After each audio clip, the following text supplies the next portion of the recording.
Hello everybody, welcome to the Comic Game Movie Show. My name is Deshaun and today I am here to review 2022's Scream.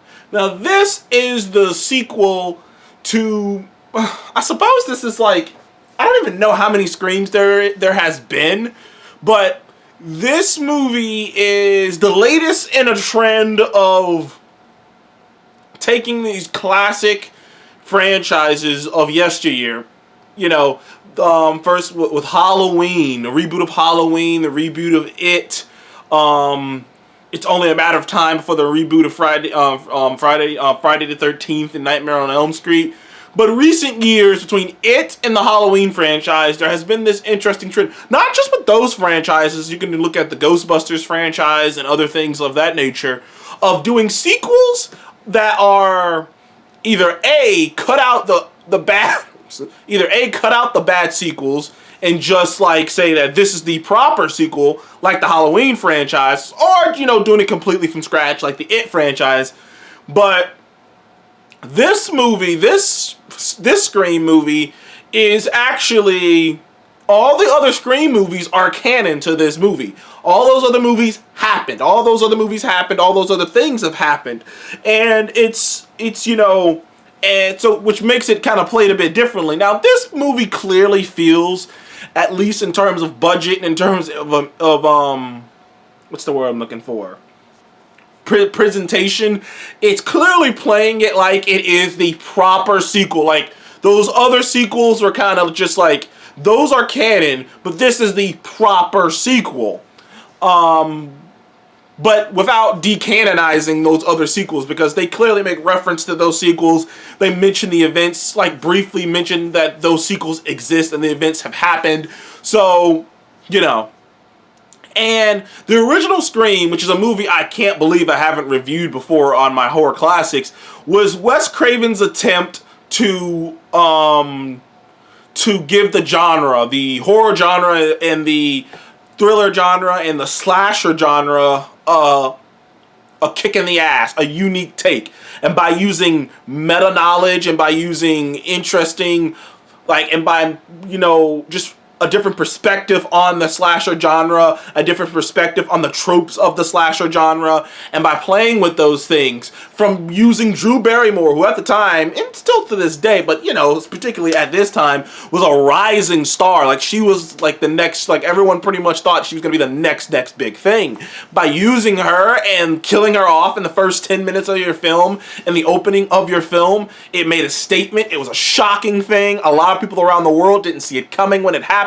It's hard to think about that now, because if you've ever seen Scream, the iconic, the iconic voice of the character calling the teenage girl, Drew Barrymore, on the phone. Do you want to see a scary movie? What's your favorite scary movie? And and the escalation of that and the voice. And if you've seen that movie, sorry, still dealing with some shit. If you've seen that movie, you know that scene is iconic. That scene is so memorable and iconic. And the film itself is memorable and iconic, and it still stands up to this day. And that film really opened the door. It was revolutionary at the time. It's hard to, like I say, it's so funny looking back at certain films when they do revolutionary things. Like I said, not that long ago, maybe 3-4 years ago, I watched The Godfather, and I watched The Good and the Bad and the Ugly. And when I watched those films, I felt like I was watching something iconic, revolutionary. Particularly with The Good, the Bad, the Ugly. I felt like I was watching something. I feel like I was watching something create something. Like a tone, the vibe, an archetype. I feel it. And when you're watching films like that, Enter the Dragon, films of that nature, Back to the Future, when you're watching films like that, you can feel it. And when you go back and watch that original Scream, it's hard to really think back now. But at the time, using comedy and the meta-ness of the films inside of a film was unheard of. That wasn't something you did with that genre, with the slasher genre, with the horror genre. It was always something that was funny, but they were taking it deadly serious. To us, it was campy.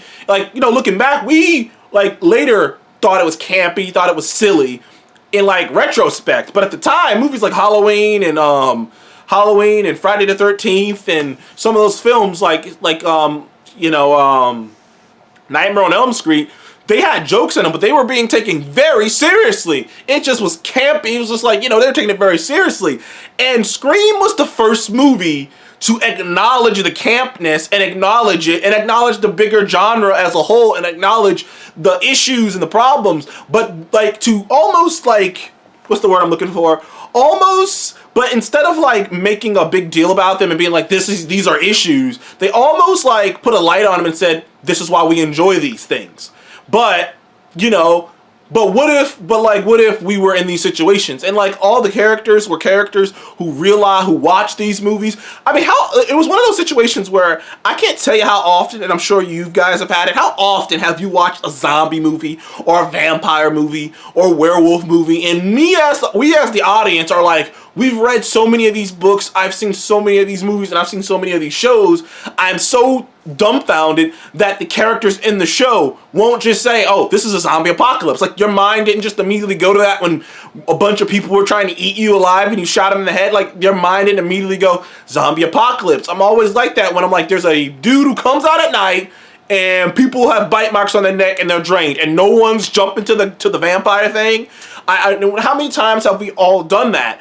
And Scream was the first movie where it was like, no, this is a world where they have grown up on these horror things, so they know what to. But they played with it in the sense that since this is a world where people grew up on these horror things, these kids have also have paid attention to become ultimate serial killers because they're going to do the opposite of what they don't do in these horror movies because they've watched the horror movies too. You know, so it's like one of those like kind of like ate it the tail and whatever.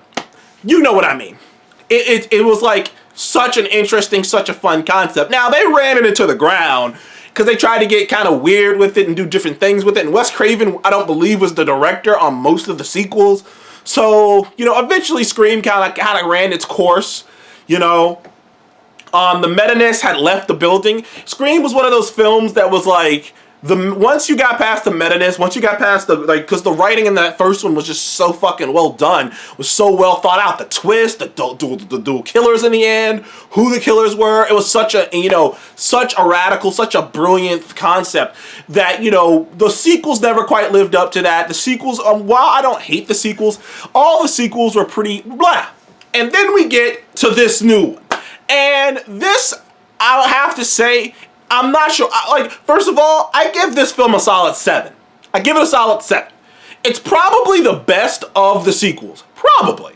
You know, like, I hadn't watched Scream 2, 3, and 4 in a long time, so maybe I can't, you know, quite judge it completely. But I think this might be the best. Though, I will admit, the whole sequence where the girl gets stabbed to death and she's in front of the movie theater. Like, there are sequences in the other ones that I do remember. But this one felt like a proper sequel. It felt like the characters felt a little lived in. When we see Dewey and the rest of the crew, I always forget some of their names. I just haven't seen the original Scream movie. Sydney and whatnot. When we see all of them, Gale, like when we see all of them again, it is nice. It is nice, particularly Dewey. I thought David Arquette did a great job in this. Haven't seen David Arquette in a lot lately. I know he's a wrestler now, by the way, which is nuts. It's like David Arquette is an actual wrestler. I thought that was just a joke, but the dude is shredded. Like, I remember I saw a recent picture of David Arquette. Dude shredded. He's jumping off of fucking, you know, off of cages and shit, bleeding. I'm like, yo, David Arquette's nuts. But, you know, he does a great job. He does a great job in this. He's honestly, he is the best character in the entire movie. Because I like Sydney and Gale when they show up, but outside of David Arquette, admittedly, the legacy characters, the old leads from the old movies, they do feel hammed in. They do. They do feel like they're here because they have to be here. Like, at a certain point near the tail end of the movie, that's exactly what I'm thinking. Like, they're here because they have to be here. The movie itself, the kills are pretty good. You see the twist coming a mile away, admittedly. Admittedly, it's not that shocking. But to be fair, and minor spoilers, one of the killers end up being a girl, but you know who she is if you're a fan of watching horror stuff, because the same girl, I swear to God, I saw her as a crazy killer little girl in something else. She's got this crazy look in her eyes, and I don't know if like people are just like, you play crazy real good. We're gonna need you on this. Because she did this same type of thing in something else where she was playing a crazy like lover of a killer in something else, and I was just like, dude, like, why are you always playing the crazy lover? Why are you always playing this kind of character? And the moment I saw her, I was like, oh, she's the killer. She's always playing someone crazy. And if you can identify her in the comment section, what women I'm talking about, what girl I'm talking about, she's gotta be in her 20s now. But what girl I'm talking about, if you can identify her, I will be shocked. But the moment I saw her, I was like, she's the killer. And the other, I don't want to get into it, but yeah, the movie overall had some good kills.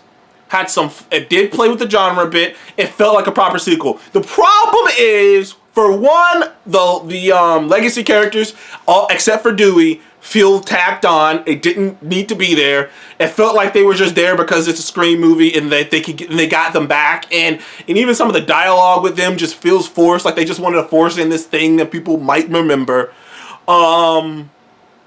I always liked the idea. A couple years ago, they did a Scream show on MTV, and I always liked the idea of doing a modern day Scream movie. You know, just remaking it and just for a modern day audience, because I mean you could do it again. And even the beginning of the film played with that concept of a modern interpretation of it, and I liked that. I actually dug that. Even the twist, even near the end when they actually got into why they were doing all this stuff, I actually sort of liked that too. It just wasn't written well enough. The entire thing wasn't written quite well enough. It wasn't written terribly, but it just wasn't written well enough to like, there was potential in this movie. Potential to be even better than the original, but it never reaches it, and at best it becomes a solid sequel to the original film. And I guess suppose if you're making an original without you know, Wes Craven or anything, because I believe Wes Craven passed away, if this is the best you can do, then this wasn't a bad try. When I walked out the theater, I was hoping for better, but I didn't feel completely disappointed. It wasn't like a Halloween Kill situation where I was like, what the fuck was that? You know, it was just like, that's a solid sequel. Little bit of things that didn't need to be there. Wasn't quite as smart as it thinks it is. The writing could have been done better. The twists and turns were pretty obvious, other than one, but even that was like, okay. And then I just walked away like, okay, 7. It's a solid 7. Anyways, thank you guys for joining the Comic Game Movie Show. Please do like, subscribe, and have you seen the new Scream movie? It just came out last weekend. It just dethroned Spider-Man Homecoming at the box office. Made about $35 million, which is pretty good for a rated R movie. Once again, another rated R movie that did better than James Gunn's The Suicide Squad. I'm just saying, all these excuses for that movie. This movie came out and made $35 million.